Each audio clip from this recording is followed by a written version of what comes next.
Publius Virgilius Marin, often nicknamed Virgil, was an ancient Roman poet.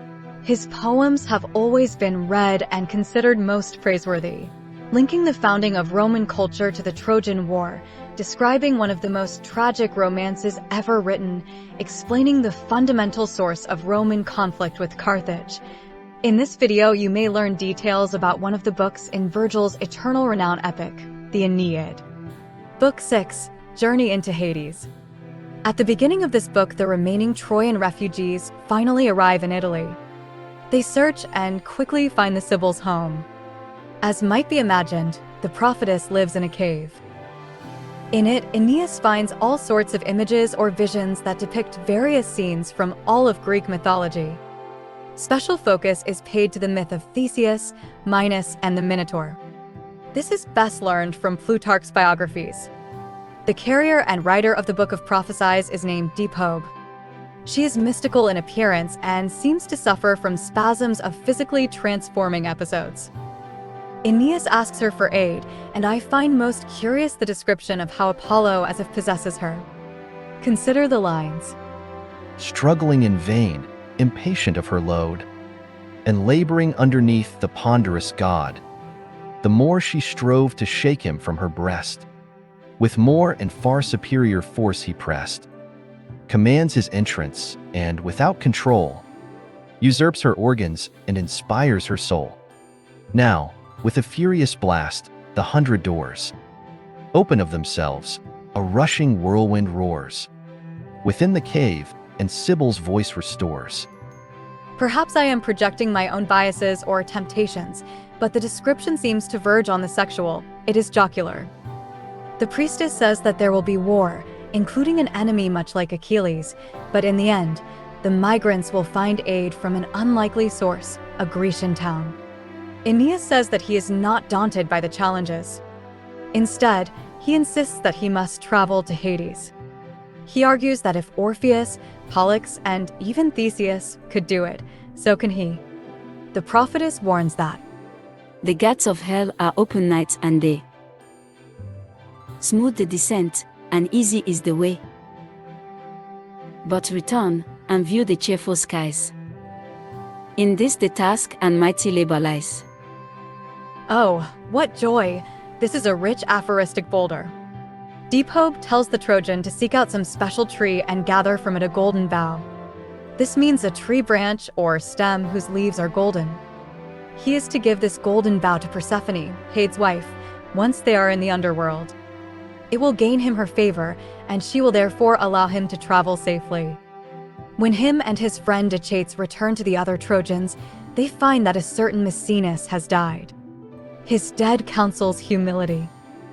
Yes, alas, it is explained, Maecenas, proud of his skill with the trumpet and the ability to rally his fellow soldiers, challenged Triton, a sea titan, to a musical match. The Titan, infuriated by Maecenas' hubris, killed the Trojan. They all agree to hold a funeral. This one is unlike the one described in the 5th book. This one does not contain any athletic games. Instead, they pray and honor the dead as they cremate his body. Once again, that is meant as an explanation of the origin of Rome's cultural practices. The breathless body, thus bewailed, they lay, and fire the pile, their faces turned away. Such reverend rites their fathers used to pay. After the funeral fire, Aeneas prays to his mother, the goddess Venus, for help in fulfilling the task set by the prophetess. As he prays, he sees 2 doves that he interprets are messengers from his mom. He follows these birds and finds the tree in question. Therein he gathers the golden branch. Along with the prophetess, the hero descends into a deep cavern. She does various rituals such as pouring wine and cutting a lock of her own hair. Even Hecate, the mythical, divine sorceress, is invoked. Several animals, many animals, are sacrificed. I wonder if this description was not, in part, based on the so-called religious mysteries that certain cults would perform. The whole is surely frightful and bordering on sacrilegious to the intended audience. Eventually, somehow, they arrive in Hades. Let me quote. Just in the gate and in the jaws of hell, Revengeful cares and sullen sorrows dwell, and pale diseases and repining age, want, fear, and famine's unresisted rage. Here pain, death, and his half-brother sleep. Forms terrible to view, their sentry keep. There are other monsters, such as a hydra and a 100-handed Briareus. They arrive before the river Acheron. Here they find Charon transporting some souls to the other side of the river. The hero asks Deep Hope why some souls are ignored and left in the river. She explains that those who have not received the proper funeral are not carried. Thus, in this river, he sees many of his former friends. Most critical, the freshly arrived Palinurus. You will remember, this was the ship pilot that fell overboard as Hera forced him to sleep.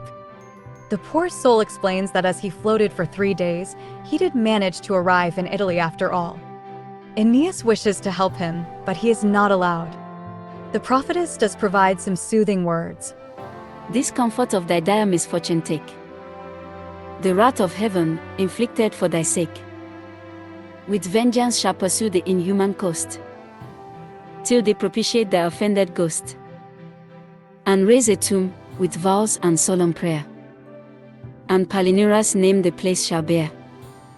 This is another explanation or connection for something that remains to this day. A religious mount on a western Italian shoreline. At one moment, while they cross Acheron, the river, the boatman angrily argues that they are not allowed in Hades. Yet, when the priestess shows him the gift they bring to Persephone, he succumbs and lets them pass. Next, they have to deal with Cerberus, the 3-headed dog. The prophetess reveals a poisoned cake that the dog eats and is therefore, by the drugs therein, brought to sleep. The first thing they encounter past the guard dog are those that I deduce died innocently or unjustly. These are newborn babies that surely had not yet accumulated any vice or sin. Also, wrongfully executed persons. Men that were cheated, betrayed, or slandered at the courts. Then there is Minos of all people, the mythic king of Crete. He plays a role similar to the Christian Saint Peter.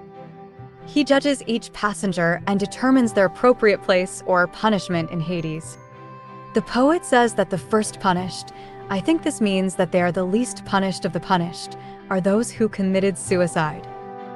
Fools who, repining at their wretched state, and loathing anxious life, suborn their fate.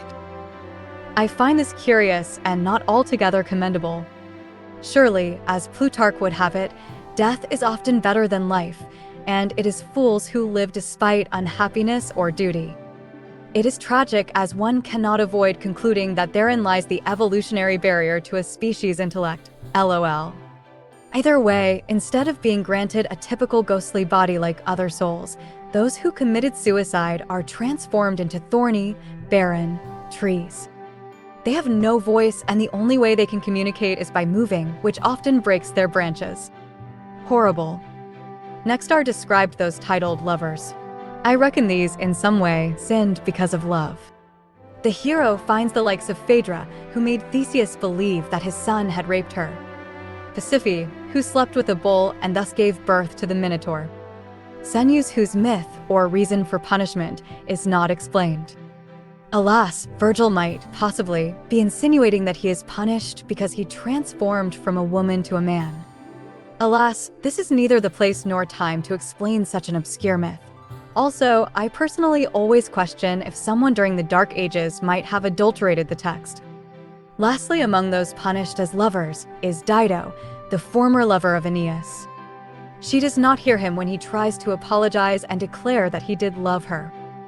I should note, it is curious that these 3 are, or were, all women. The 2 living voyagers continue, and they find a field with many warriors. Most referenced are from the war in Troy. In particular, a child of Priam named Deiphobus. The image of this spirit is so mangled that he is barely recognizable. He explains that it was his wife that aided the Greeks hidden in the wooden horse perform their surprise ambush. By the way, his wife was Helen. She was forced to marry him after Paris was killed. Also, he was a great warrior as he killed many famed Greek heroes. In fact, he was key in killing Achilles. It is jocular how he describes his final moments as he was surprised sleeping in his bed. Ulysses, basely born, first led the way, avenging powers, with justice if her prey, that fortune be their own another day. Yes, I always find it curious how Ulysses is not altogether a moral agent. At least not in the Christian sense of the word. He is wily and treacherous, LOL. The poet says that Aeneas and the Trojan prince talk for a very long time. So long, in fact, that the prophetess breaks their conversation and obliges them to continue the journey. They enter a new section of Hades where the most horrific tortures thus far occur. Deep explains that These are the realms of the unrelenting fate. An awful Adamantus rules the state. He hears and judges each committed crime, inquires into the manner, place, and time. several of the punished are mentioned as examples. There's a certain Salmoneus that pretended to be a god, invented a device to mimic the sound of Zeus' thunder. The other examples are all of either mortals or titans that attempted to rape a goddess favored by Zeus. Their tortures differ. For example, there is a royal fury that withholds food from them. The priors are not the only damned. Consider the lines. Vast is the throng of these, nor less the train of lustful youths, for foul adultery slain, hosts of deserters, who their honor sold, and basely broke their faith for bribes of gold. All these within the dungeon's depth remain, despairing pardon and expecting pain. Their tortures are varied, from burning to meaningless labor. Of course, this book inspired Dante, whom you may also learn about on this channel. The poet himself says that even if he had 100 tongues, he could not all relate. Skipping ahead, they reach the palace of Pluto and I guess therefore the fields of Elysium, the equivalent of heaven.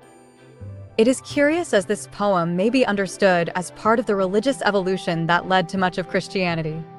Remember, in Greek religion, originally, there was no Elysium or tortures in the afterlife. They present the gift they brought to Persephone and are allowed to continue. The souls in this region are all in bliss. They play sports, they sing, or are simply at joyous rest. A certain Musaeus and ancient poet becomes their temporary guide. There are all sorts of people here. As for whom is allowed to dwell here, consider the lines. Here patriots live, who, for their country's good, in fighting fields, were prodigal of blood. Priests of unblemished lives here make abode, and poets worthy of their inspiring God, and searching wits, of more mechanic parts, who grace their age with new invented arts. Meaning, patriotic warriors, moral and honest clergymen, enlivening and profound writers, and humanitarian scientists. Yes, these are the ones that are awarded in afterlife. A worthy heaven, if you ask me. Eventually, the hero encounters his father. They greet most joyously, but cannot embrace as the father is but a spirit with no touch or matter. Aeneas sees a place where a great multitude of souls are converging. He asks about it and is answered. The souls that throng the flood are those to whom, by fate, our other bodies owed. In Lethe's lake they savor oblivion taste. Of future life secure, they relish without past. Yes, according to Virgil, souls reincarnate into new bodies. Initially, Aeneas cannot believe what he is told. This is contrary to common Greco-Roman religion. Thus, Anchises, his father, explains much about the true nature of reality. Aside from the shape and composition of the cosmos, he seems to imply a singular mind, power, or soul that rules all. As such, Hades is a realm where the deceased is cleansed from the corrupting nature of matter. In the process, which takes over 1,000 years, they forget their previous life. Thus, when they are given a new body, they begin anew. As may be imagined, the more evil or wrong the person, the more cleansing needed, ergo the more punishment and pain. A few, a very few, may enter Hades pure and ready to return to life. Subsequently, they relate all the souls that will come into existence in the future, which is, of course, already passed by the time the poet writes. Beginning with a Sylvius that will be a second child to Aeneas. This man will beget many Italian kings until the coming of Romulus. A temporal jump is made as the poet is quick to speak of Julius Caesar. I guess Caesar may only be second to Romulus, LOL. Let me quote. The mighty Caesar waits his vital hour, impatient for the world, and grasps his promised power. Augustus, promised often, and long foretold, sent to the realm that Saturn ruled of old, born to restore a better age of gold. Africa and India shall his power obey. The poet goes so far in his eulogy to Augustus that he says he conquered or ruled more than mythic Heracles and Dionysus. Returning in time, there is reference to some future Roman kings. He mentions Numa Pompilius, Tullus, and Brutus, the man who led the revolution that eventually turned Rome into a republic. This great man is commended for being willing to even kill his own sons in defense of democracy. He dooms to death deserved, asserting public right. The consul, not the father, sheds the blood. Camillus is referenced, Emilius conqueror of Greece is insinuated, Cato, the Gracchi, and lastly the Scipios. As such, this section is a bit of a history lesson. In the end, Aeneas cites a particularly divine figure. He asks about it and confusion ensues. It seems like Marcellus, the great general that combated Hannibal and conquered Syracuse.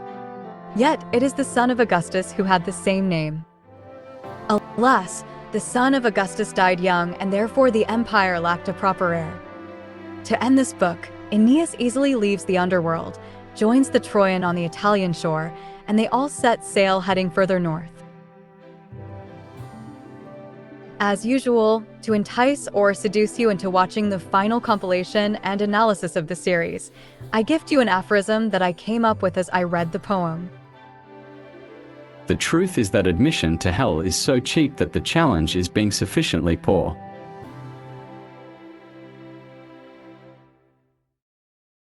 If you enjoy or gain from my aphorisms, know that I have thousands. I will be writing books with short thematic essays composed out of aphorisms. These essays are profound and intriguing yet easy to read. For very cheap copies, look up Protagoras Pause in the Amazon website. I repeat, Protagoras Pause, that's my name.